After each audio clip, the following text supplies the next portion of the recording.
questions haunt every life, writes Andy Crouch. The first, what are we meant to be? And the second, why are we so far from what we're meant to be? Hello and welcome to Restoring the Soul, a podcast dedicated to helping you close the gap from what you're meant to be and what keeps you from being all that. I'm your producer, Brian Beatty. Thank you for listening. Now, in this edition of Restoring the Soul, Michael welcomes Andrew Bauman, author of The Sexually Healthy Man. Now, you may have grown up in the 90s during the height of the True Love Waits movement, accompanied by Joshua Harris's bestseller, I Kissed Dating Goodbye. Many of the ideas perpetuated by this culture were infused with fear and shame, offering no practical help or guidance in equipping young people to become healthy, sexual human beings.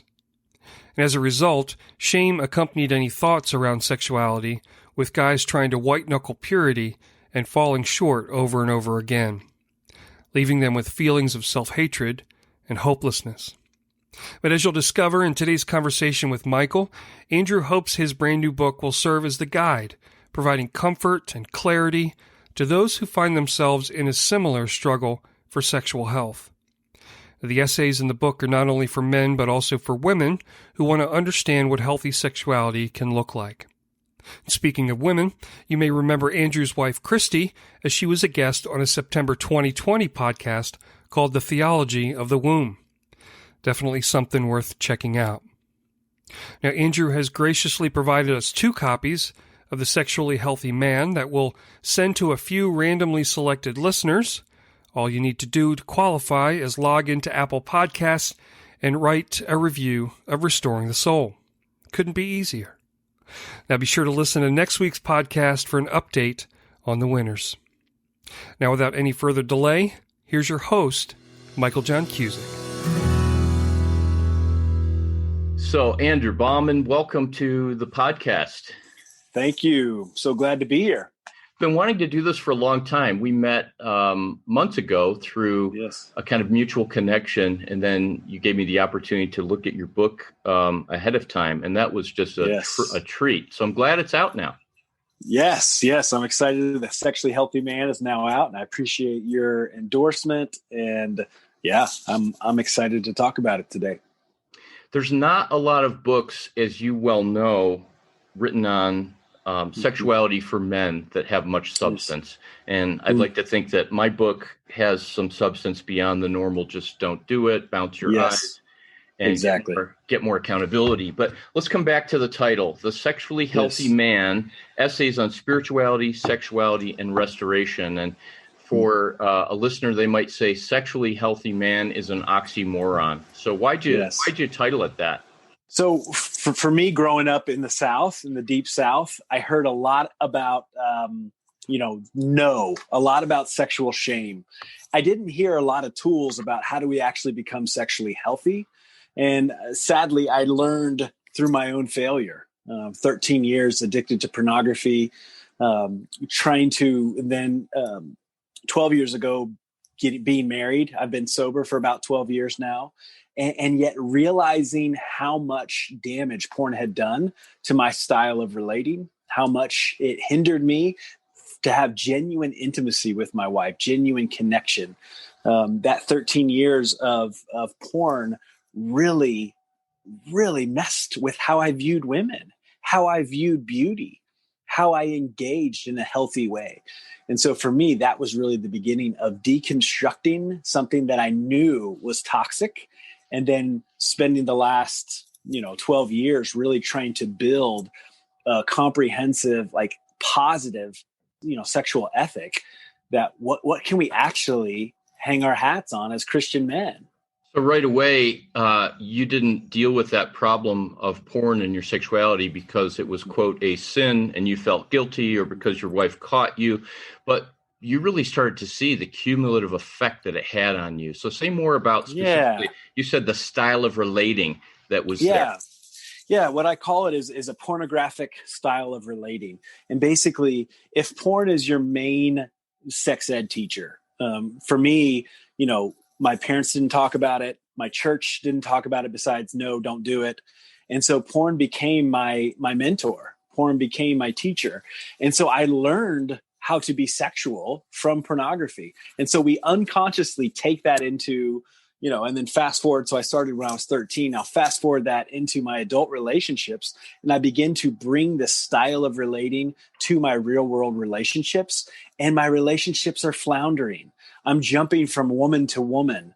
Just like I'm clicking to the next image to fulfill me, I'm doing that in real world relationships. And until I met my current wife, realizing, whoa, and I sabotaged it, of course, because here I was face to face with a real woman.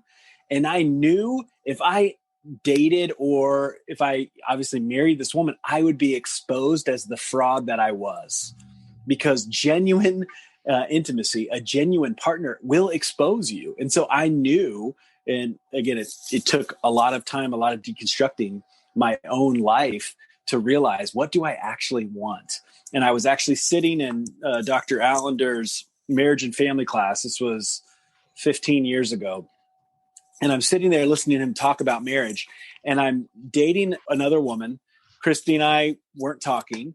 And I'm like, what am I doing? Like, I love Christy. What am I doing? And realizing that I was acting out the same pattern I had been acting out for years and years and years. I'd moved to a new school. I went to like 5 different colleges, and I would just find a beautiful woman to be affirmed and get my needs met, use her to get my own brokenness, my own wounding met. And it would never actually work. And until I realized that, that's when I started changing my life. What's so fascinating about what you're talking about is people might think, okay, if men watch porn, and of course, this is a big issue for women too, but we're talking specifically in the context of men. And I would encourage women to read your book, because even in the endorsements, and I read some of the Amazon reviews, women said this was healing for me. But that people think, okay, porn affects what men do in the bedroom. They want me to do this or that and act like a porn star. But what you're talking about is that the everyday relating, the inability to commit, the inability for your heart to be grounded, to feel safe in the presence of a woman, to believe the truth about who you are as a man. Exactly. And I think one of the largest ones is an unconscious misogyny. Misogyny means a hatred of women, right? So as I am learning at 13 years old, women are here for my pleasure.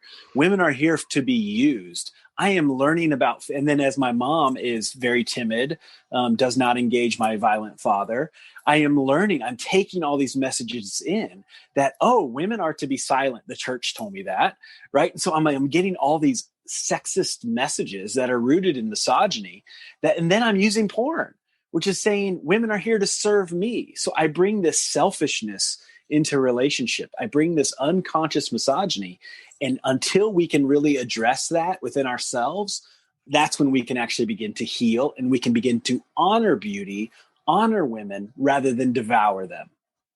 And there's a message that's growing more and more widespread in the non-Christian world, where women are now saying that porn is a positive thing, and they're being porn positive. And yes, that for a lot of different reasons, that's troubling to me, but it's sad because it perpetuates misogyny, and it's women that are perpetuating it, saying that this empowers me. Right. And that's where I feel like the big business of porn has actually begun to win, where the internalized misogyny, women have now become participants, especially where I live in Seattle. It's like, it's so cool to be sex positive means somehow being porn positive. And I'm like, I have so many friends, therapists, that we just we disagree vehemently about porn usage. And they're like, no, it's, shame is bad. And then they go to this other extreme. And I talk about it in the book, where they're engaging just shamelessness. I'm like, that is no closer to the answer than shame is. Shame is wrong, but also the other extreme is also wrong. We can't just bless everything and call it good. It's not good. It's causing us to change our view of men and women. You make this analogy in your book about nutrition, so people will often say, well, if it's not hurting anybody, then it's okay. But we can eat junk food and it tastes delicious, and it may not be hurting us per se, but it's certainly not making us healthy. Yes, exactly. So, and enough consumption over time, will hurt you, will make you very unhealthy, will make you obese sexually. Yeah, anybody who watches Super Size Me will Yes, the guy exactly. that ate McDonald's 3 times a day for 30 days, his doctor, Exactly. pretty much confined him to an institution until he stopped. Yes. Let's back up to the very beginning of your book. I don't know if it was in the dedication or not. I'm going from memory, but you spoke about how the book, I think it was dedicated to the men who were willing to do the awkward and painful work. I think Yes. everybody understands the awkward part of looking into your Yes. sexuality, but the traditional method is flex your muscles, don't look at porn, don't lust at women, and Right. yet you're inviting men into a painful process. Say what that process is like. Yeah, I mean, I have the honor, and you do as well, to be front row seats to courageous men every day who are battling for integrity, who are fighting for something different, who have been inundated with these messages of toxic masculinity. And the only way through healing, the only way to resurrection is through crucifixion. The only way for us to be healed is to bleed, is to suffer and to die. I don't want to, in a sense, my own healing journey, like it hurts to remember the shame. It hurts to remember my years of addiction. It hurts to remember the women who I harmed. And yet I have to tell the truth about my story.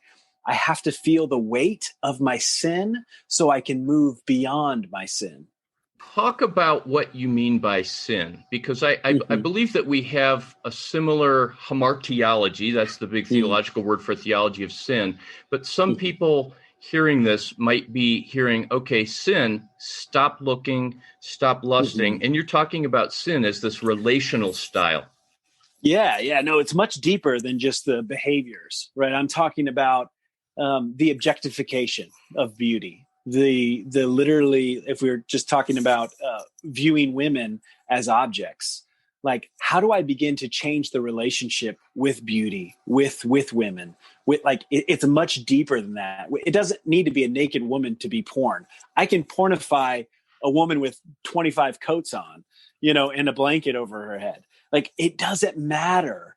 What am I doing with the image bearer of God? To me, that is the sin, or the fantasy of what I do after I don't engage her. How do I engage her with honor rather than objectification?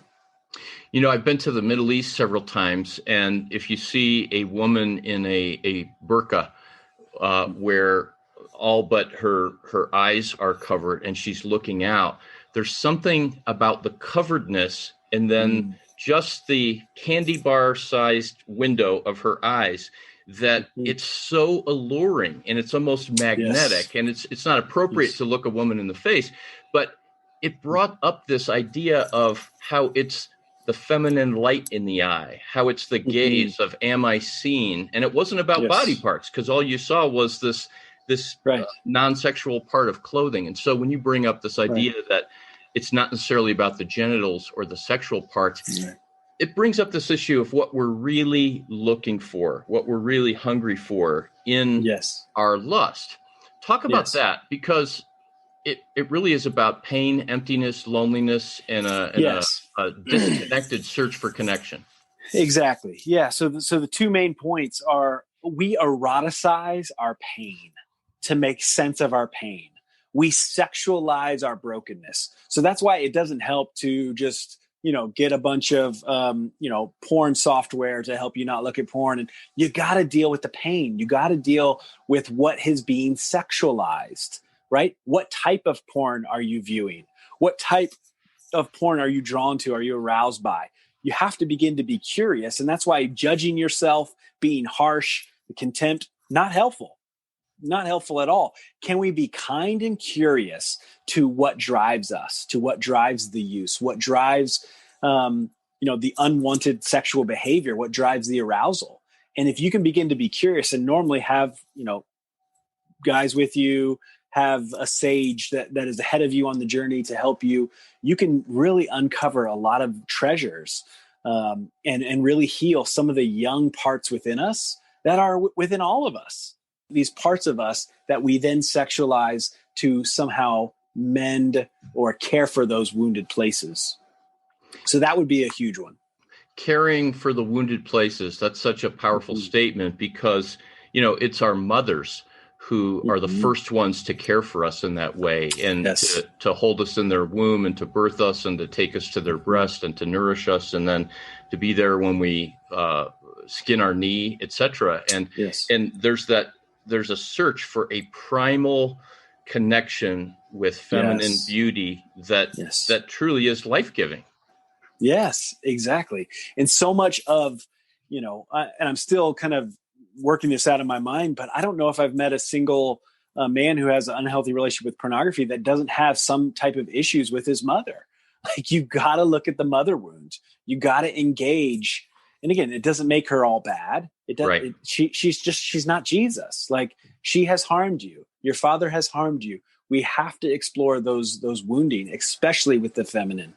If you are trying to dominate the feminine or objectify the feminine, like, there's a story there. There's something there that we has to be explored.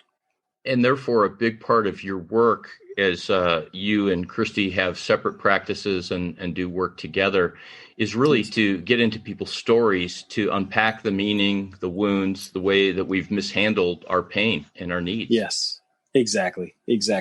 I'm tired of just the quick fixes. And that's why it's like, I turn down people all the time. Like, if you're not ready to suffer, if you're not ready to bleed, you can find another therapist. Like, sorry, but it's like, I feel a calling, a deep calling that we have to get to the source of these issues that are causing so much heartache, so much pain, so many broken marriages.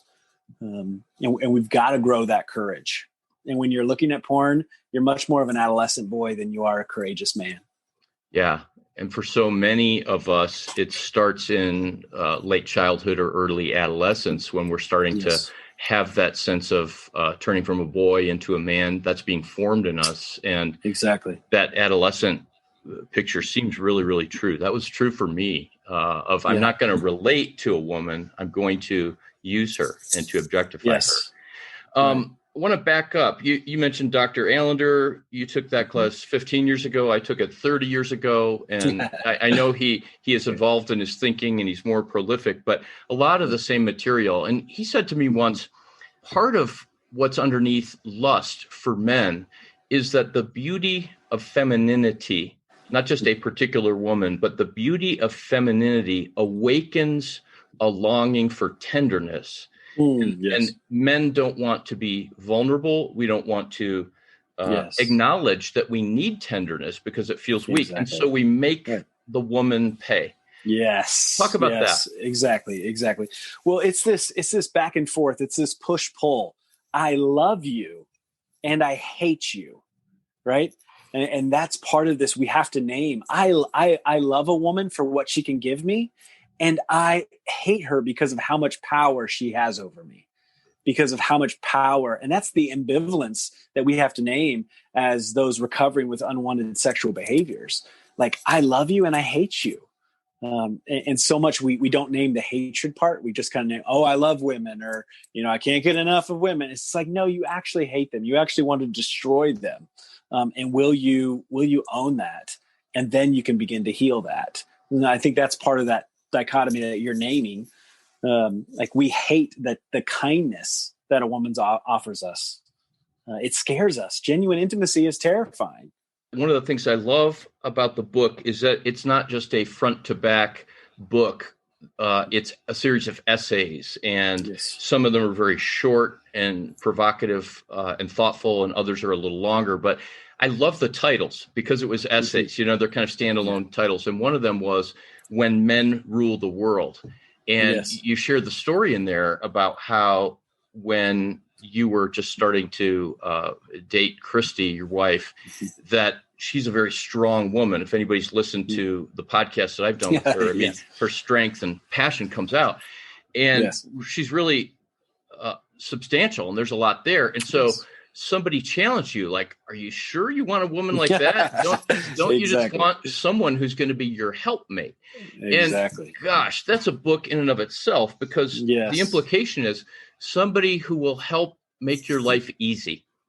As opposed to what you unpack in the book is that presented, you had to step up and out of yourself into that place where you felt like you would be inadequate. And it's there that you discovered your power. Exactly. And that's what I briefly mentioned earlier. I knew she was a real woman that I would have to contend with. And when I was a coward, when I was using, I didn't think I had what it took to actually step up. And yet stepping into that relationship, being called to more, I've actually stepped more fully into my power than ever before. And I can take her on and she can take me on, and we're equals. And like that is the partnership. She's a helpmate to me and I'm a helpmate to her, and we serve each other in that way. And to me, that is what a healthy relationship is, rather than the kind of the hierarchy that she is there supposed to just serve me, make my life easier, as you said, and just serve my ministry. And I was a pastor before I was a therapist. And so that's where that kind of came from. Like, don't you want somebody to support your ministry? And it was like, yeah, of course. But that doesn't negate that I want to support her ministry as well. Can I be secure enough in my masculinity that she can be an equal? Why does she have to be small so that I can be big? Am I that insecure? And sadly, many men, especially in ministry, are. We are that threatened. And I would argue that's, probably a longer conversation. But if, the statistics are true that 50% of pastors are engaged in pornography, then there's probably a reason why we're really scared of the feminine and scared to be challenged by the feminine. I've always thought of, especially in the last 15 years or so, that idea of helpmate is bidirectional, and that what my wife is to be my helpmate for is for me to become whole, and that me as a helpmate is to help her become whole. And, we see right there in Genesis 3 how their brokenness was already playing out, where the woman is reaching and grasping for something that will be life-giving, and how the man, Adam, is there and he's checked out and he's avoiding. Yes, exactly. And I've done some research for the new book, marriage book that Christy and I are working on, about that word helpmate. And you may know more than me, but one of the things was talking about how it actually means savior. And it's just like, it was only used a few times to referring to actually to God. And it's like, oh, wow. Like, this is not, what is it? John Eldredge says, hamburger helper. Like, this is much bigger. This is much deeper. And it elevates women to a place way beyond discussion about roles and outside of the home and salaries and things like that. Although that's an important conversation, that the woman is the savior. Yeah, there's so much there to unpack. So this is not a conversation about femininity and womanhood. We'll have to do that separately sometime, maybe the two of you guys together when that book comes out. But a couple other things I want to cover before we wrap up. So I'd be doing our listeners a disservice if I did not tell them that in your book there's a chapter called "Hello, Good Penis," and it's not a throwaway. It's actually really important. And you wrote this because of how most of us have contempt for our body parts, and especially our genitals. So what's behind that? Why'd you write that chapter? Yeah. So a lot of, a few essays, and I'll get back to that essay in particular, but it's talking about the importance of male embodiment. For us to become whole, for us to become sexually healthy, we have to become embodied, because porn has taught us to be out of our body, almost watching ourselves as we objectify, as we masturbate to women, as we do these things. It's almost like we can't be in our own body, because if we were telling ourselves the truth that we were participating in sexual exploitation, violence against women, I would have a difficult time orgasming, right? Like, I have to be out of my body to engage this behavior. So then we learn how to be disconnected. We learn, so many of the men that I work with, it's like, we got to become in our bodies. We have to actually become embodied. And so that then goes into, how do we begin to bless our body? How do we begin to actually bless the places where we have historically cursed? Maybe you've used your penis as a weapon historically. Maybe you've used it to harm. Well, how do you own your failures, but also bless your body? Also know that God resides in your body. God resides in your face. You are good. You are a temple. And that's the work of even blessing your penis. Can you stand in front of the mirror and bless your good penis? Can you take back what evil has tried to steal, right? that you've historically cursed, you only have two choices. You can only bless or curse. So how are you going to engage your body? How will you engage your penis? And your penis has a story. Will you let it talk? I'm working on another article right now that says if my penis could talk or something. It's just like, it's ridiculous sounding. And yet, like, that's the work of healing. We have stories. Our bodies need to talk. Will you listen? Will you be kind and curious? I can see the meme now for our podcast. If your penis could talk, what would it say? And, in the work that we do, this is just normal conversation, and this might be pushing the boundaries for some people. But the reason this is important is what you brought up is in the blessing or cursing. Shame is more than just a thought in our head, like I'm not good enough. It gets embodied deep inside of us, and we can feel that shame in our genitals, in our stomach, in our chest, and lead to all kinds of symptoms. Isn't it true that one of the leading non-organic causes of erectile dysfunction is shame and anxiety in men? So there's a very practical reason to do this. What are other ways that embodiment is important? And I guess my final question to wrap up, and I just can't recommend your book highly enough. How do men heal? How do they change? And how do they get not only sober, but I make the distinction between sober and free. Sober is from something, freedom is towards something. Yes. Well, one, it's time to stop kind of playing games. It's time to stop kind of talking about the idea and actually begin to live differently. What we believe is not what we say. What we believe is how we live.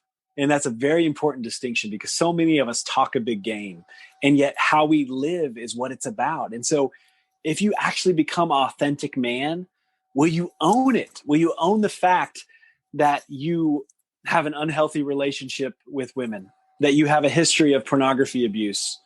So many times I say to men, and this again might sound provocative, but like, if you're going to be a sex addict, then to go for it. At least have integrity. Go ahead. If you're going to go pick up prostitutes and go to strip club, like, at least be honest rather than being two-faced, rather than being a Christian, leader on Sundays and then having this hidden secret life. I can at least respect, even though I think it's foul and incredibly wrong, I can at least respect the authenticity of just owning your darkness fully. Right. And so authenticity is one of the number one things that we step into right at the beginning of the healing process of how can you be fully integrated? How can you be fully authentic? Not just honest. I think I find a lot of men that are honest, but are not authentic. And so it's making peace with our vulnerability, making peace with our futility, and really stepping into that authentic space. You cannot look at pornography and be an authentic man at the same time. You can't. Say more about the difference between honesty and authenticity. Well, a lot of guys are, I'm a straight shooter, but then they're cowards in the way they live or whatever. It's like, we can be honest without being vulnerable. And so vulnerability actually costs you something. Honesty, not necessarily. And so will you actually begin to surrender, open your hands to your partner, open your heart, invite them into your shame stories, invite them into the places that you hold so tightly? That is vulnerability. That's what cultivates genuine intimacy and connection, right? That's what's actually is behind the porn use, is a longing to connect. Well, will you have the courage to connect? Will you actually be vulnerable with those around you, your partner?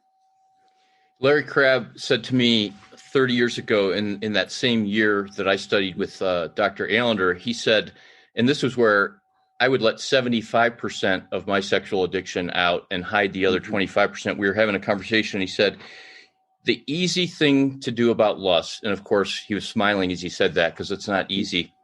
He said, move toward your wife with all of your heart.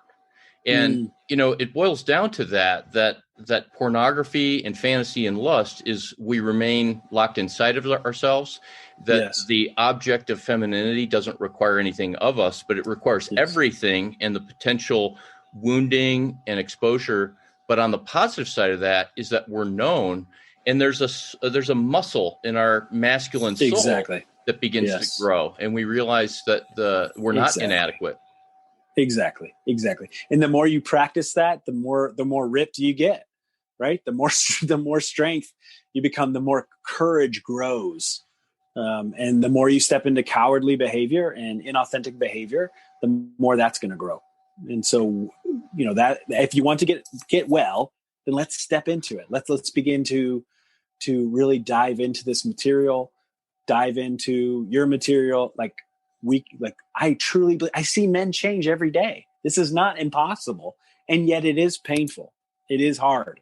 It is difficult. So Andrew, in closing, you talk about embodiment and you give some practical things to do, because a fair amount of what you're writing about and my approach is about looking inward, looking at brokenness, pain, repentance, restoration, deep repentance. But yes, on that embodiment level, you talk a little bit about breathing, being still as ways of connecting with what's inside of. So give some thoughts about the importance of those practical physical practices. Yeah. We do a lot of, in the groups that I run and the work that I do, we stop, we breathe deep.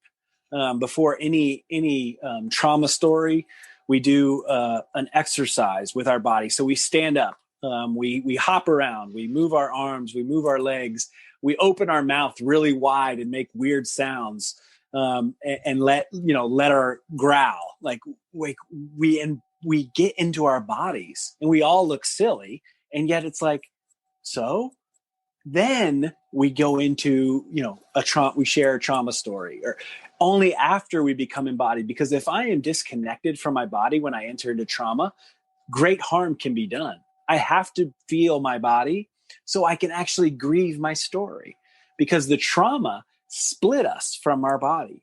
And now we're being asked to enter back into that trauma. We have to then enter back into our body.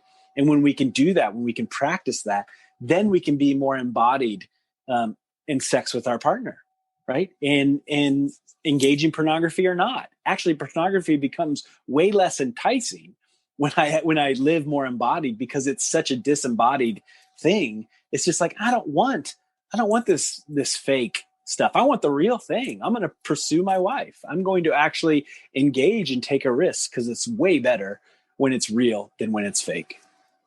That's so good. So good. Well, all of this is making a very large statement that these issues are about something so much more than we had a bad moment or that we weren't strong enough to resist temptation, but that these are issues of the heart. And if we're going to experience freedom and restoration, that we have to go into the heart, including the brokenness of the heart. So exactly. Thank you for what you're doing. Tell our listeners your website where they can learn more about your ministry, your counseling, and your other books. Yeah, so you can find us christiancc.org. And my wife and I run the Christian Counseling Center for Sexual Health and Trauma. And you can find my personal website, andrewjbauman.com. And I do a lot of blogging there. I got a survey there you can take if you want to test to see if you are a sexually healthy man or if your partner is a sexually healthy man. You can take that survey on my website, and all my books. We have a documentary film, everything's on Amazon. And I appreciate you having me on and supporting. And you're based in now North Carolina, right? So we have two locations. So we are in Seattle most of the year, and then the East Coast part of the year. COVID has us a little discombobulated, but so we do intensives in Seattle and do intensives on the East Coast in North Carolina as well. You just fly the ministry jet back and forth. That's right. We've been working on the multi-million-dollar jet, and just that's where we do our sessions, in the jet. Good luck with that. So, Thanks so much for taking time to talk, and can't wait for more people to find out about the book. Thank you. So we've wrapped up another episode of Restoring the Soul. We want you to know that Restoring the Soul is so much more than a podcast. In fact, the heart of what we have done for nearly 20 years is intensive counseling. When you can't wait months or years to get out of the rut you're in, our intensive counseling programs in Colorado allow you to experience deep change in half-day blocks over 2 weeks. To learn more, visit restoringthesoul.com. That's restoringthesoul.com.